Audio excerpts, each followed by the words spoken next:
Hello, everybody. Welcome to another edition of From the Bottom Up. And today we are ranking Aerosmith Toys in the Attic, one of the all-time classic rock records. Just a great album from top to bottom.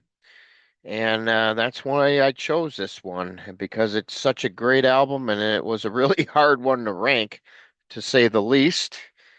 And so we're going to get started talking about the album. It peaked at number 11 on the US Billboard album charts.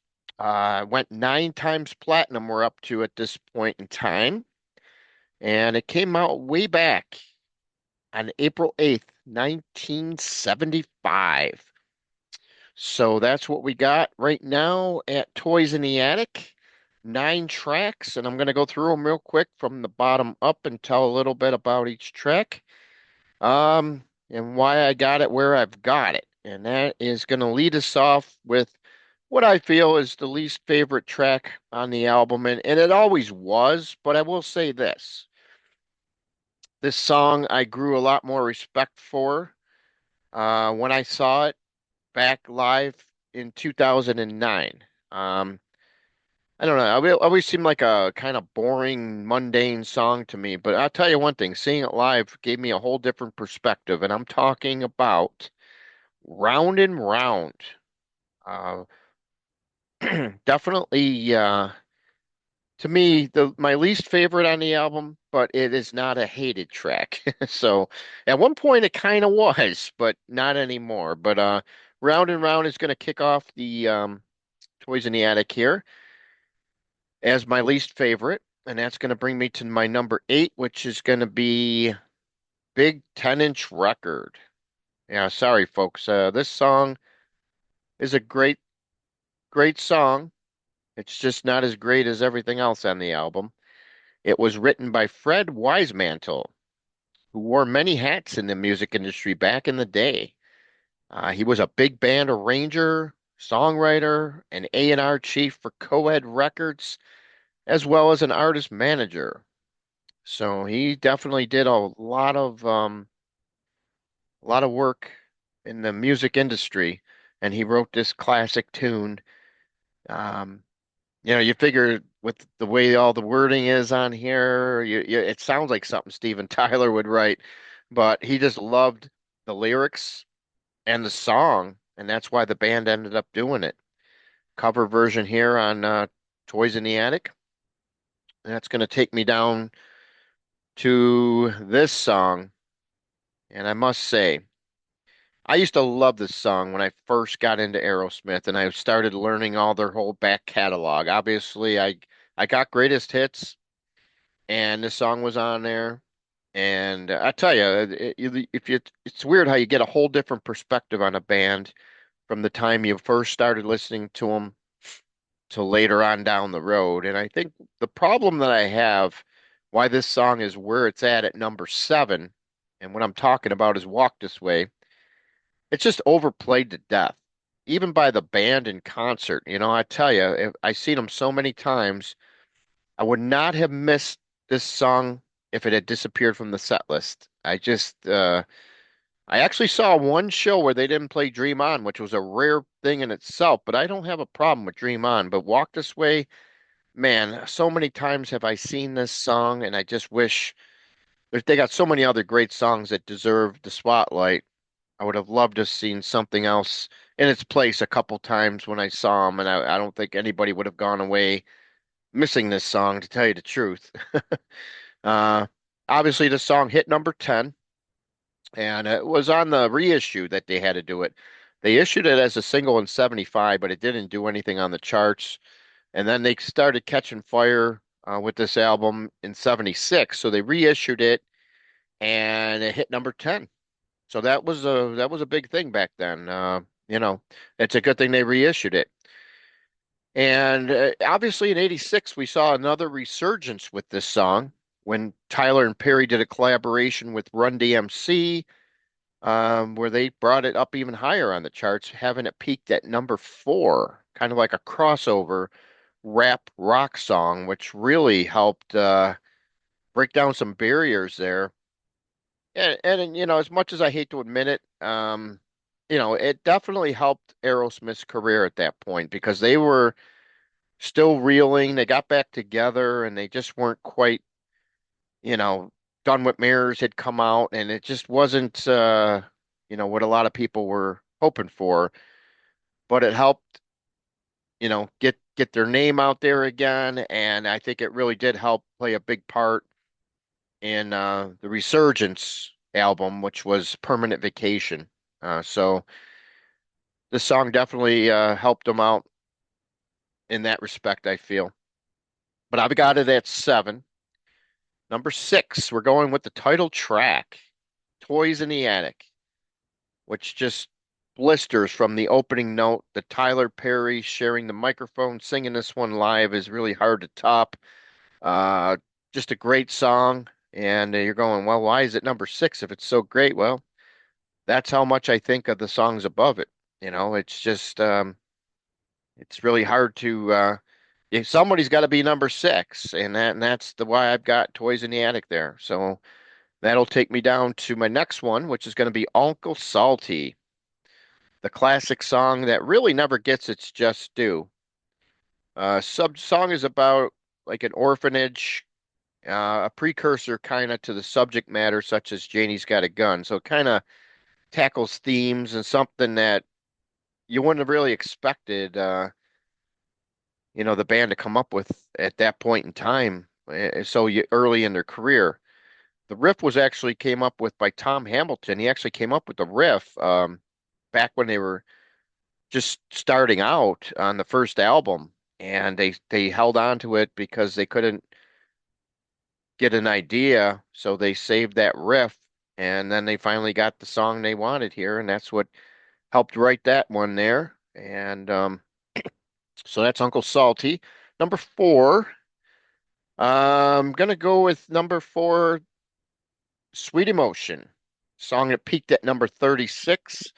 Another overplayed song that has aged well over the years. Compared to Walk This Way, I'd rather hear this one live than Walk This Way.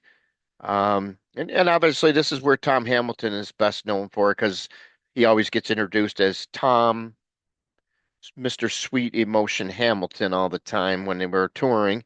And obviously, he had a big hand in writing this song along with Steven Tyler. So, yeah, I love the lyrics. It's just a great song. You know, I've heard it a thousand times, if not a million, but I still like it, and I've got it at number four. I'm going down to number three. And this one, they actually played on the last tour, although they only had three dates on the last tour, but this was on it. They brought it back from not playing it for years, and that's Adam's Apple. And interesting note on this one is the lyric in there. They got a lyric that says "Love at first bite," and that was what Steven Tyler, was fighting for originally on the album. He was fighting for it to become that's the name that he was wanted to call Toys in the Attic originally was going to be Love at First Bite, but obviously other things came into the forefront, and Toys in the Attic is obviously what they ended up with, which isn't bad. My number two talks about life on the road. And of course, we're talking about No More, No More. Obviously, goes back to the 70s, obviously, when it was recorded. And that's why you hear like Holiday Inn in there, which back then was perhaps the biggest hotel chain around.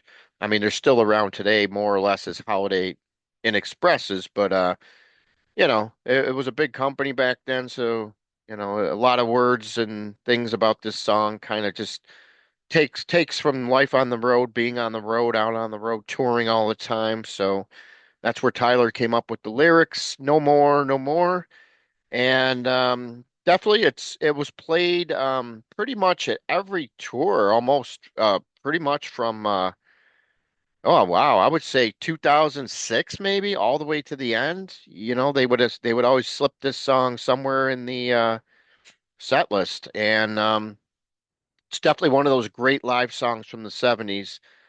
that if you were making a 70s set list of great songs, this is definitely one of them. And a lot of people just love this song, and that's in me included. That's why I got it at number two. And of course, that takes us down to the number one song on this album, in my estimation, the Once Bitten, Twice Shy, You See Me Crying. How this song was released as the third and final single from Toys in the Attic, but failed to chart is a mystery to me. Um, Maybe the shortened version that they put out maybe just didn't seem, maybe they should have put out the full version. I don't know. But so just an interesting, a lot of stories with this one here. They used a whole big 100-piece orchestra, which kind of got people a little upset within the band. I remember that they were talking about it later on.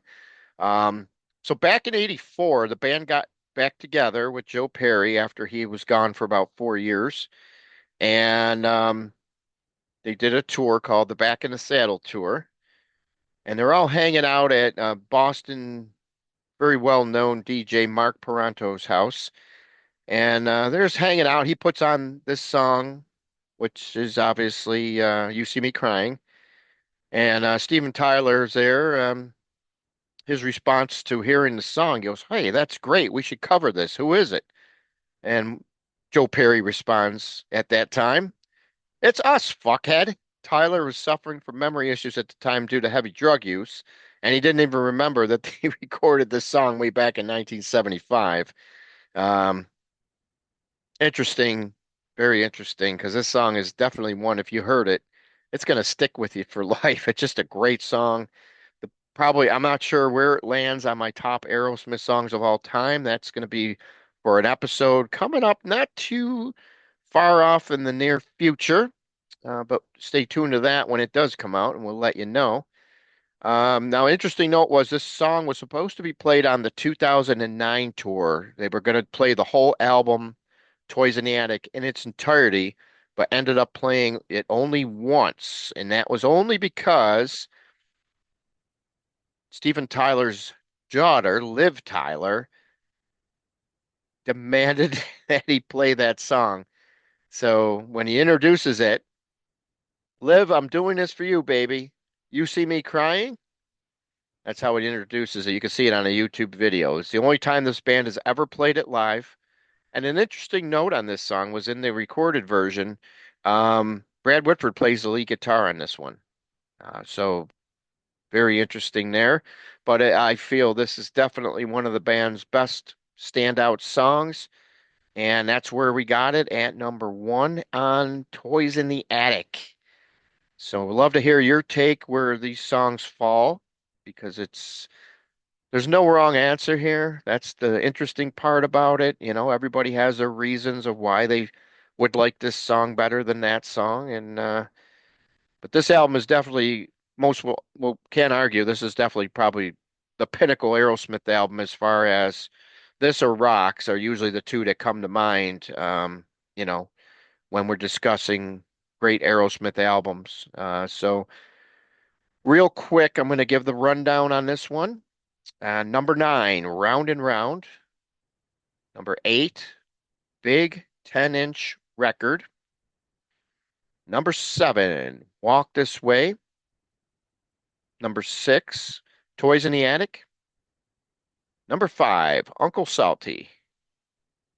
Number four, Sweet Emotion. Number three, Adam's Apple. Number two, No More, No More. Number one, You See Me Crying. And that concludes this episode of From the Bottom Up. Stay tuned for many, many more. Hope you enjoyed this one. It was a pleasure and fun doing this one. And we do have many more planned down the road. And hopefully we'll hit one of your favorite albums if we haven't hit it yet already. And definitely spread the wealth, share it with your friends. Um, Make sure you like and subscribe each video, subscribe to our channel. And we hope to hear leave a comment, let us know in the comment section right on the YouTube video. You just click on comment, type in whatever you want to say. We usually answer back on all our messages, and it'll be great to hear from you. So stay tuned for much more.